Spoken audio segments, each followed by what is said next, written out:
4월 10일 총선까지 이제 딱 30일 남은 상황에서 여야 공천이 마무리되면서 곳곳에서 빅매치가 성사되고 있습니다. 무엇보다도 한강벨트의 승부가 주목이 되는데요. 현역 진성준 후보가 지키고 있는 서울 강서을에는 한동훈 위원장 요청에 힘입어 전 보훈부 장관 박민식 후보가 출격을 합니다.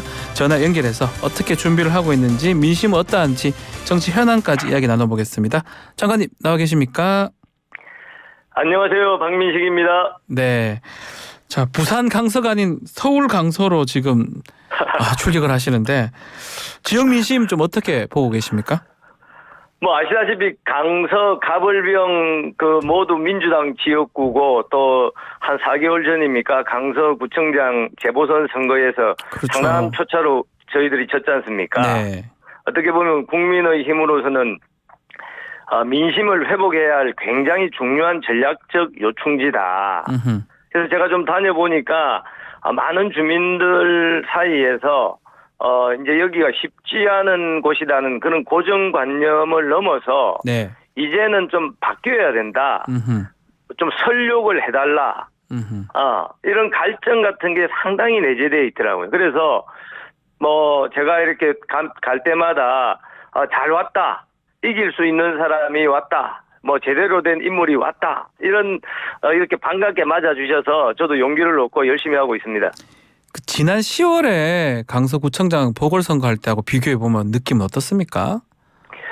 저는 상당한 그런 변화의 그런 욕구가 상당히 분출하고 있다라고 봅니다. 예. 그때의 정치적인 상황과 지금은 상당히 판이하고 뭐 많은 분들이 젊은 분들까지도 뭔가 좀 강서가 이제 좀 변방이 아니라 좀 뭐 바뀌어야 되는데 좀 힘 있는 사람 또 어떤 정책으로 실천될 수 있는 말이 아니라 말로만 그치는 것이 아니라 정책으로 좀 집행이 될 수 있는 이런 인물에 대한 그런 갈증 같은 것이 저는 많이 있다고 봅니다. 뭐 이제 10월이면 한 5개월 정도 지났는데 예. 이 강서 구민들 사이에 또 왜 이 변화의 욕구가 확 나왔다고 보십니까? 뭐 아시다시피 그 당시에는 그 강서구청장 보궐선거는 사실 여러 가지 정치적인 상황이 저희들한테 상당히 불리했었고 지금은 이제 한동훈 비대위원장이 또 들어오면서 뭐 서울 전체 분위기가 그때와는 판이하게 변하지 않았습니까? 네. 뭐 그런 것을 주민들이 피부로 체감을 하시면서 이번 총선이라는 것은 그냥 단순한 선거가 아니라 어떻게 보면 대한민국의 어떤 윤석열 정부의 어떤 성공 이거를 가늠하는 지침이 되기 때문에 네. 이번에 실패하면은 우리 강서 지역 발전도 상당히 더디게 되는 것 아니냐. 그래서 이번만큼은 좀 정부 여당에 제대로 힘을 좀 실어줘야 되지 않냐 이런 그런 평가가 저는 많이 있다고 봅니다. 요즘 유세에는 김성태 전 의원하고 같이 다닌다 이런 얘기도 있더라고요. 아시다시피 아들인가요? 예. 그렇죠. 김성태 대표가 여기서 3선을 하지 않았습니까? 네. 3선을 했는데 이번에 여러 가지 우여곡절 끝에 출마를 못하고 자기가 거의 10여 년, 16년을 피땀 흘려서 일군 텃밭인데 이것을 사실 내놓기가 상당히 어려운 결정이죠. 한마디로 이런 경우에 우리가 선당후사를 이제 표현을 쓸 수가 있는데 네. 김성태 대표가 공언을 했습니다. 여러 번. 김성태가 박민식이고 박민식이 김성태다.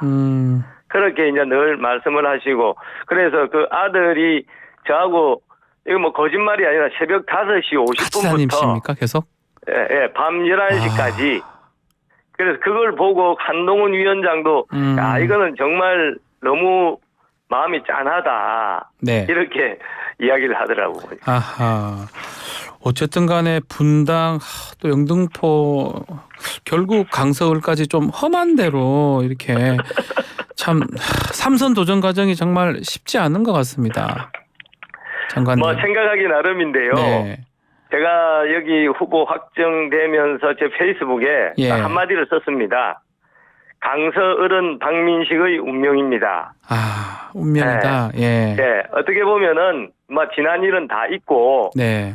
이 새로운 이 땅, 이것이 좀 자갈밭이라 하더라도 운명을 받아들이고 또 그 운명을 극복해서 오로지 우리 강서 주민들 마음을 얻기 위한 저희 노력만이 있을 것이다.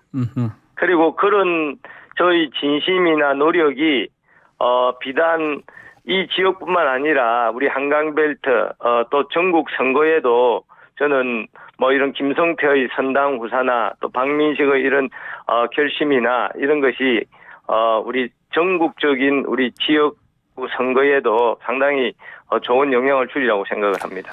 또 장관을 했기 때문에 네. 또 책임감도 있고 그래서 저도 뭐 영광으로 생각을 하고 열심히 하고 있습니다. 혹시 강서울로 옮긴 뒤에 대통령하고도 뭐 통화도 하고 뭐 이런 것도 하셨을까요? 아이고 저 대통령께서 예. 뭐 지금 저 선거나 공천에 전혀 개입하지 바쁘신데, 않는 예. 건 잘 아시지 않습니까? 예. 그 한동훈 위원장이 지원 유세할 것이다 이런 얘기도 있던데요. 강서을에 와서 혹시 언제쯤 하는 겁니까? 제가 지난 며칠 전에 만났습니다. 네. 만나서 그 여러 가지 이야기를 나누었고 강서을이 험지기 때문에 이제 그런 이제 고정관념이 있지 않습니까? 네. 근데 뭐 여담입니다만은 이제 사석에서 이제 뭐 형님 이렇게 하지 않습니까? 네. 형님이 가면은 이길 수 있다. 자기는 그렇게 본다.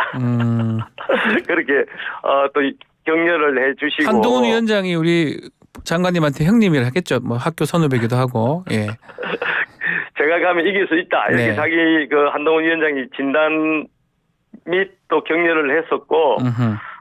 뭐 저는 상당히 해볼만하다. 네. 그런 생각을 하고 있고. 뭐 한동훈 위원장이 또 조만간에 이 한강벨트 여러 곳을 오기로 되어 있습니다. 네. 아마 뭐 멀지 않은 시일에 이 강서을을 방문을 해서 김성태와 박민식, 한동훈 제가 표현은 도원결의를 본따서 몽룡결의라고 했는데 네. 그런 모습을 우리 강서 주민들께 또 국민들께 보여주시리라고 기대를 하고 있습니다.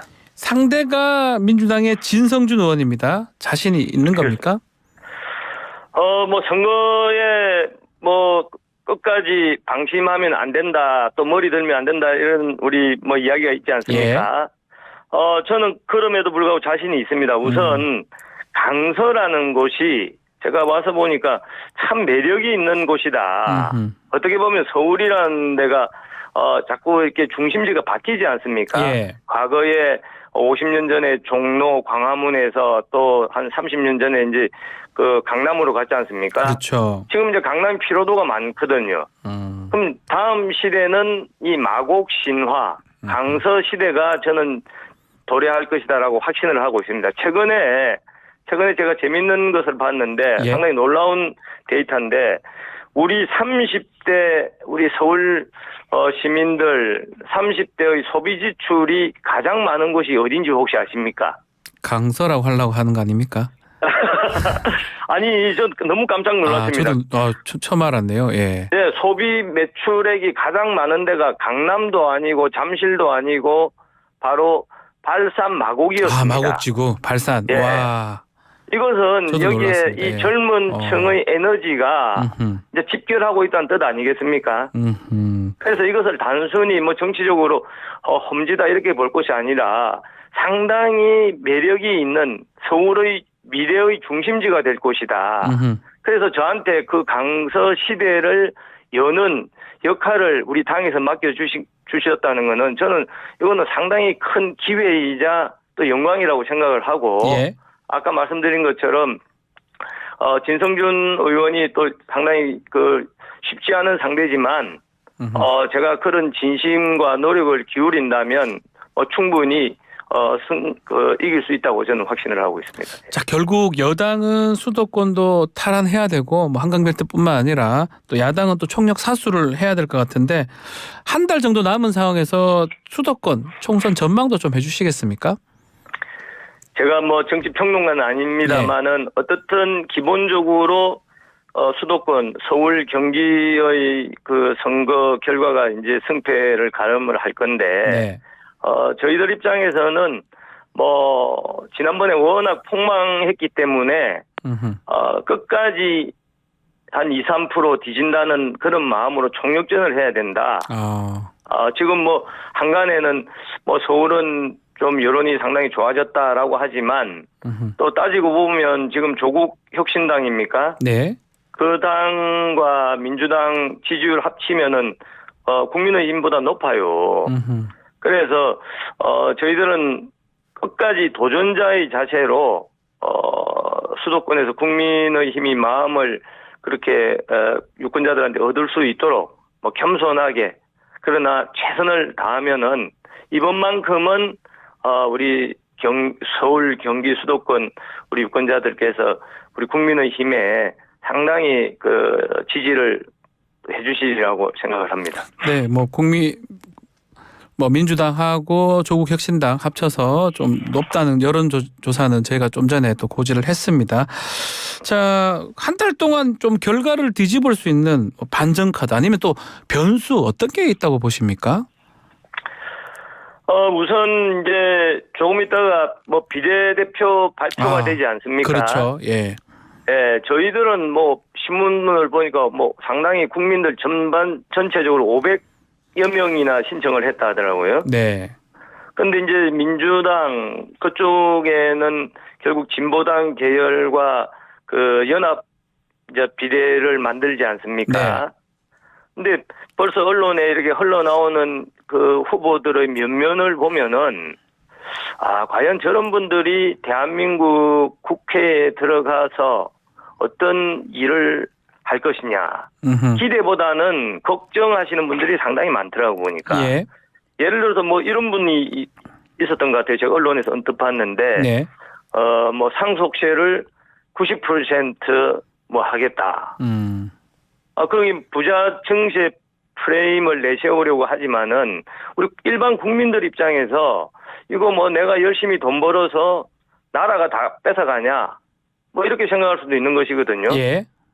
그래서 그런 아주 극단적인 그런 그 이력을 가진 분들이 이제 민주당과 또 과거 진보당 그런 인사들이 플러스 돼서 이렇게 국회에 입성하면은 우리 국민들이 어떻게 평가를 할 것인지 저는 상당히 좀 걱정을 하고 또 우리 입장에서는 국민의힘 입장에서는 여러 가지 뭐 그 공과가 있겠지만은 그래도 윤석열 정부가 지금 3년이 남아 있는데 네. 이 정부가 잘 되는 것이 결국 국민들이 행복해지는 것 아니겠습니까? 네. 그러려면은 우리 강서만 보더라도 예컨대 야당 후보가 입으로 하는 것과 여당 후보가 또 장관 출신의 그런 여당 후보가 나와서 어떤 공약을 하는 것은 정책 집행력, 실천력이라는 기준을 보면 확연하게 차이가 날 수밖에 없는 것이기 때문에 이런 부분을 종합적으로 유권자들이 평가를 해주시지 않을까 기대를 하고 있습니다. 자, 그 중에서도 국민의힘을 좀 보면 뭐 도태우 변호사 같은 경우는 5.18 발언 논란도 있고 뭐 사과하긴 했지만요. 또 장해찬 최고 같은 경우도 난교 발언도 있었고 또 성일정 의원 이또 히로부미 발언도 있었는데 사실 선거 막바지로 가면 갈수록 어떤 발언이라든지 이런 게 중요하지 않겠습니까? 뭐 국민의힘도 있었지만은 이재명 대표의 또 이직 그런 발언이 뭐 있었죠. 최근에 이직 발언인가 있었지 않습니까? 물론 뭐 그런 발언들을 제가 변호할 생각은 없습니다만은 어쨌든 한동훈 위원장이 공언을 한 것처럼 상당히 예민한 시기만큼 후보들 특히 말조심, 입조심 좀 하는 것이 좋겠다. 이것이 그 선거 전략상으로도 워낙 중요하다고 저는 보고 있습니다. 인요한 전 혁신위원장 지금 비례대표 공천 신청을 한 것 같은데 총선 불출마 선언을 했던 것 같은데 또 신청한 부분도 그렇고 또 선거대책위원장으로 또 거론도 됩니다. 어떻게 봐야 됩니까? 인요한 위원장은 제가 개인적으로는 뭐 개인적인 것은 아닙니다만 제가 보훈부 장관 때 우리 보훈자문위원장으로 제가 모신 적이 있어서 상당히 특별한 인연이 있는 분이죠. 왜 제가 그때 했냐면 이분은 자기 그 가족의 이력을 보면은 자기 조상님부터 이를 보면은 독립 운동, 네. 또 6.25 또 우리 때 나라를 지킨 것, 또 5.18 때 그런 민주화에 헌신한 것, 이거 세 가지를 다 가지고 있는 어떻게 보면은 유일무이한 분이었어요. 그래서 제가 보훈자문위원장을 위촉해서 그분이 상당히 여러 가지 활동을 같이 했었는데, 저는 하여튼 그분이 가지고 있는 그 어떤 국민들에게 주는 어떤 메시지, 그런 것은 상당히 높게 평가를 하고 있습니다. 네. 그 이전에 뭐 선거 무슨 위원장을 했다, 뭐를 했다, 이것은 뭐 여러 가지 정치적 환경 때문에 그렇지만은 기본적으로 이분이 우리 대한민국 정치에 대해서 좀 뭐 혁신해야 된다, 개혁해야 된다, 이런 생각은 아주 강하게 가지고 있는 것으로 알고 있습니다. 자, 어제 이재명 대표 기자회견도 지금 있었는데 어떻게 들으셨습니까? 폐륜 공천에 대한 심판의 날이다, 이렇게 정부 여당 비판의 목소리를 많이 내셨습니다. 제가 뭐 선거 좀 운동한다고 잘은 못 봤습니다만은, 기본적으로 이번에 이재명 대표를 중심으로 한 그 민주당의 공천을 국민들이 다 목격하지 않았습니까? 결국 그 공천이라는 것은 공적인 추천이란 뜻이지 않습니까? 네.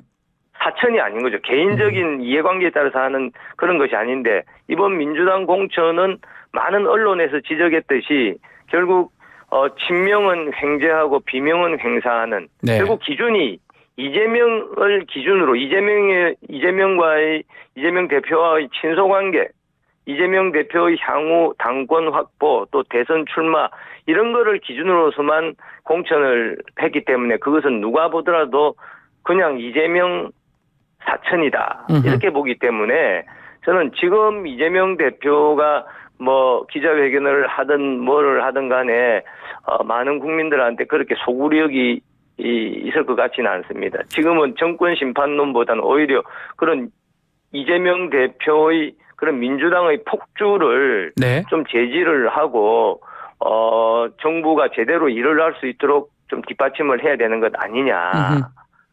그런 생각을 많이 하시는 것 같습니다. 마지막으로 제3지대 얘기도 좀 질문 드려보겠습니다. 이낙연 대표가 광주 광산 을에 출마 선언을 했고요. 또 조국혁신당이 존재감을 보인 듯한데 또 개혁신당도 있고, 제3지대는 어떻게 전망하고 계시는지요? 뭐 현재까지는 요즘 뭐 근 한 일주일 사이에 조국혁신당이 상당히 이제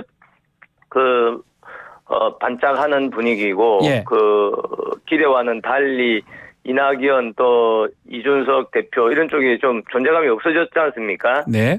그러나 아직 한 달이 남아 있고, 또 조국 전 장관에 대한 여러 가지 이제 과거의 그런 여러 가지 우리 국민들한테 비친 모습 같은 것이 뭐 그렇게 긍정적인 것보다는 부정적인 게 상당히 많이 있었지 않습니까? 네. 그래서 그런 부분 종합적으로 보면은 아마 한 열흘 지나고 또 20일 지나고 그 4월 10일 선거까지 가면은 지금하고는 상당히 바뀌지 않을까, 그렇게 생각을 하고 있습니다. 알겠습니다. 자, 오늘 말씀 여기까지 듣겠습니다. 감사합니다.